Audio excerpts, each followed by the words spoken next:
श्री शिवाय नमस्तुभ्यं।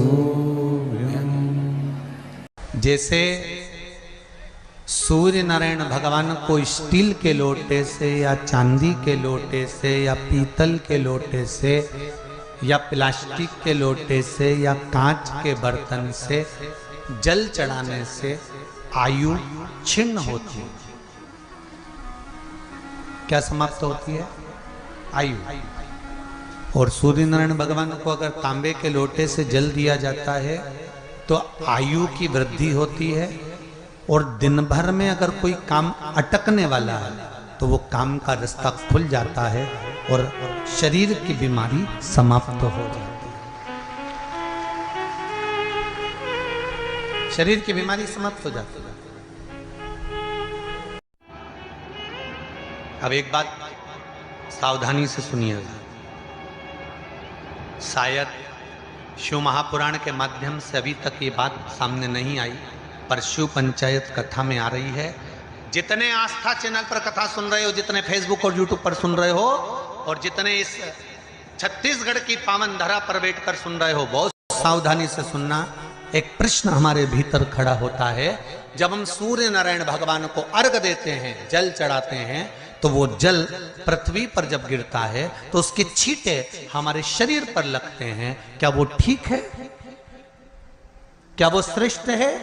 तो शिव महापुराण की कथा कहती है, जब हम सूर्य को अर्घ देते हैं, सूर्य को जल चढ़ाते हैं, वो पानी जब पृथ्वी पर गिरता है, उसके छींटे हमारे शरीर पर लगते हैं, तो वो श्रेष्ठता का भाव निर्मित करते हैं। वो गलत नहीं हो सकता। कारण अब वो भी समझ लीजिए।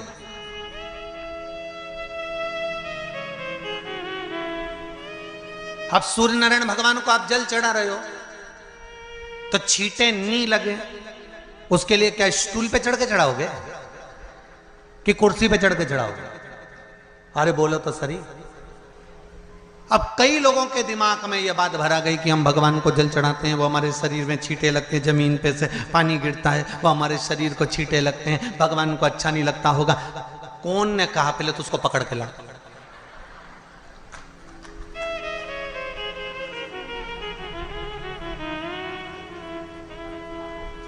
क्योंकि मेरे राम जी महाराज, मेरे भगवान कृष्ण,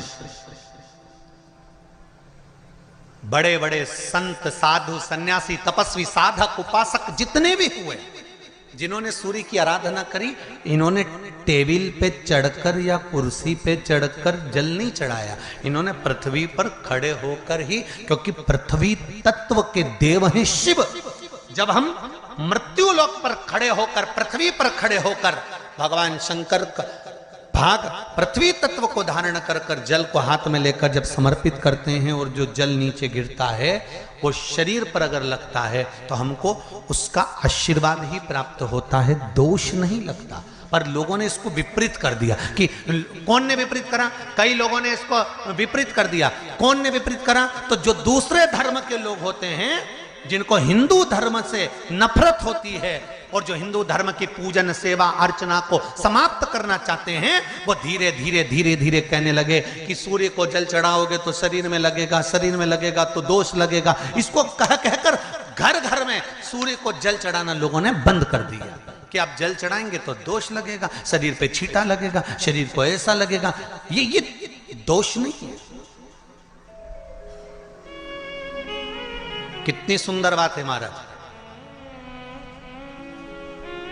सूर्य नारायण भगवान को जब जल चढ़ाया जाता है, हाथ सिर से 8 इंच की दूरी पर होना चाहिए। जम के बोलिए, सिर से कितना ऊंचा होना चाहिए? 8 इंच ऊपर अपना हाथ होना चाहिए मस्तक से सूर्य को जल चढ़ाते समय। और ना चांदी का, ना स्टील का, ना लोहे का, ना प्लास्टिक का, ना कांच का, ना सोने का कोई बर्तन, ना कांसे का, ना एल्युमिनियम का, ना पीतल का, केवल एक पात्र होना चाहिए, वो है तांबे का। काय का पात्र होना चाहिए? तांबे का पात्र। और सूर्य नारायण भगवान को जब 8 इंच ऊपर तुम्हारा हस्त है। और जब हम सूर्य को जल चढ़ा रहे हैं, कैसे जल चढ़ाना है वो भी समझ लीजिए। अगर कोई कैंसर का मरीज है, जिसके चेस्ट में कैंसर आ गया हो, लेफ्ट में राइट में कहीं पर कैंसर आ गया हो, या कोई गठान आ गई हो, तो महाराज आप जल चढ़ाते समय उस जल की धार को सूर्य भगवान को जब चढ़ा रहे हो तो धार आपकी गठान की ओर जाना चाहिए, जिससे सूर्य की किरण उस जल में से आपके उस स्थान पर पड़े, उस जगह पर पड़े जहां पर गठान है। महाराज आप लगातार जल तो चढ़ाना चालू करो, अच्छे अच्छे डॉक्टर फेल हो जाएंगे और कह देंगे गठान ठीक हो गई।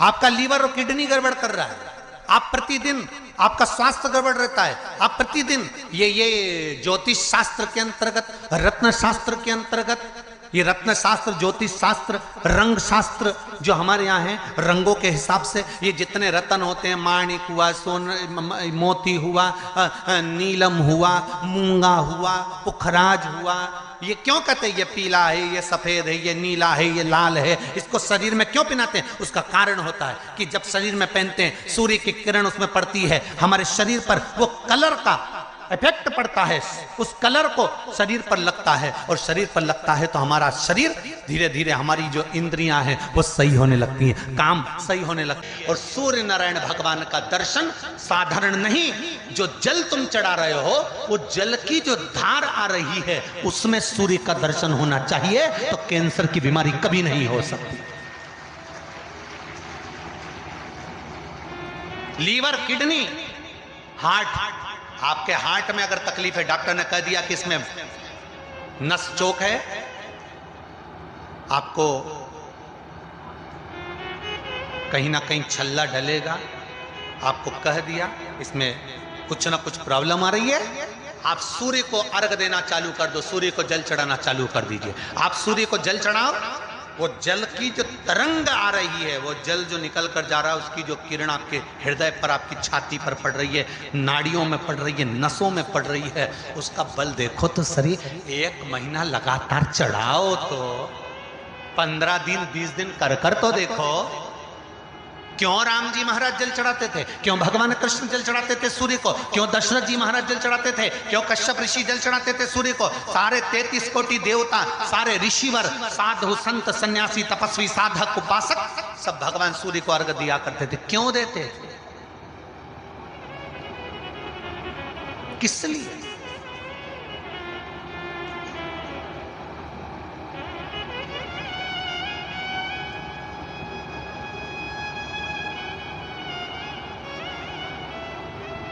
सूर्य नारायण भगवान को जल चढ़ाते समय आपके पंजों की एड़ी ऊंची नहीं होना चाहिए, ध्यान दीजिएगा।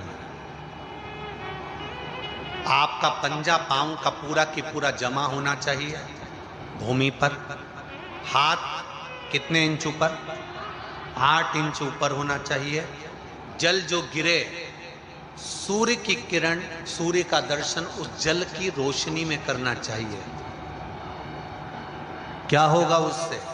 जिस बच्चे को आंख में चश्मा लगा हो, मोटे से मोटा चश्मा लगा हो, छूट नहीं रहा हो, तो थोड़े दिन उसको सूर्य का अर्घ चढ़वाना चालू कर दो और जल में से सूर्य का दर्शन कराना चालू कर दो।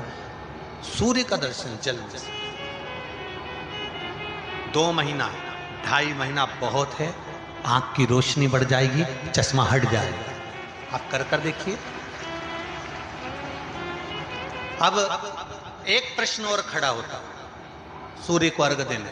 गुरुजी, पंचदेव पंचायत में सूर्य नारायण भगवान शंकर की पंचायत में हैं।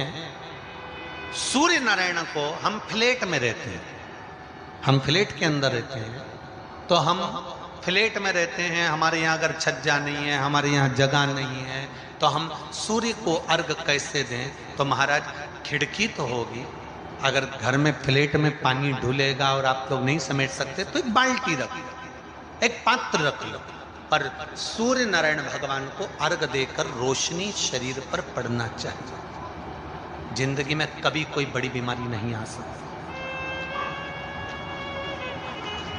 कितने लोग देते हैं सूर्य को अर्घ? जरा हाथ उठाओ।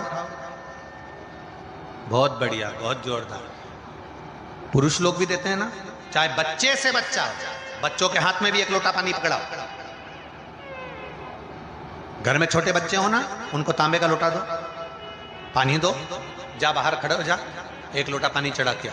पहले दिन आप स्वयं बच्चे के साथ बाहर खड़ी हो, ओटले पर, घर के बाहर खड़ी हो, छत पे खड़ी हो या घर के बाहर खड़ी हो, और बच्चे से कह लो चढ़ाओ बेटा, देखो ऐसा हाथ 8 इंच ऊपर करिए, तांबे का लोटा लेकर पानी धीरे धीरे डोलना है। जैसे वो स्लो मोशन के सीन नहीं होते नाटक में, ये एकदम धीरे धीरे, बस नहीं तो मालूम पड़े छोरा छोरी एक साथ उंडेल के नहीं। जल चढ़ाते समय उस पानी में से सूर्य की किरण पड़ना चाहिए, सूर्य की। एक बात और कहना चाहूंगा, अगर आप लोग स्वीकार करेंगे तो, अगर कहीं आपको लगता हो कि बच्चा पढ़ने में कमजोर है, विद्या में कमजोर है, रिजल्ट अच्छा नहीं आ रहा, पढ़ने में कमजोर है, वो पढ़े, अपनी जगह पढ़े, वो कार्य करे अपनी जगह करे, मेहनत करे अपनी जगह करे। बच्चों को कह दो कि कुछ समय के लिए सूर्य को अर्घ देना चालू कर। सूर्य की किरण जहां पर ब्राह्मण या हिंदू धर्म का व्यक्ति मस्तक पर तिलक लगाता है, भुकुटियों के बीच में उस सूर्य की किरण इस भुकुटी के बीच पड़ना चाहिए, परंतु पानी कम से कम ना करते हुए स्लो मोशन में धीरे धीरे गिरना चाहिए, एकदम धीरे धीरे। तो यहाँ एक रेखा सूर्य की किरण से पड़ती है। पत्नी चाहती है कि पति की उम्र लंबी रहे, तो पत्नी को अपने पति से कहना पड़ेगा कि ये लोटा भरा हुआ रखा है, आप उठे हो ना, सवेरे नहा लिए ना, भले वस्त्र बाद में धारण करिए, पहले जाओ और एक लोटा पानी चढ़ा कर आओ। क्यों? क्योंकि वो सूर्य की जो किरण इस पानी में से निकलकर इस भुकुटी पर जब पड़ती है और हृदय रेखा से ये किरण जब नीचे तक जाती है, तो यहाँ से यहाँ तक हमारी सारी मूल रेखाएं रहती हैं, और इसके माध्यम से व्यक्ति हार्ट अटैक की बीमारी से नहीं मरता, बीपी और शुगर से नहीं मरता, उसका रोग अपने आप धीरे धीरे धीरे धीरे धीरे धीरे वो श्रेष्ठ होता चला जाता। श्री शिवाय नमस्तुभ्यं, श्री शिवाय नमस्तुभ्यं।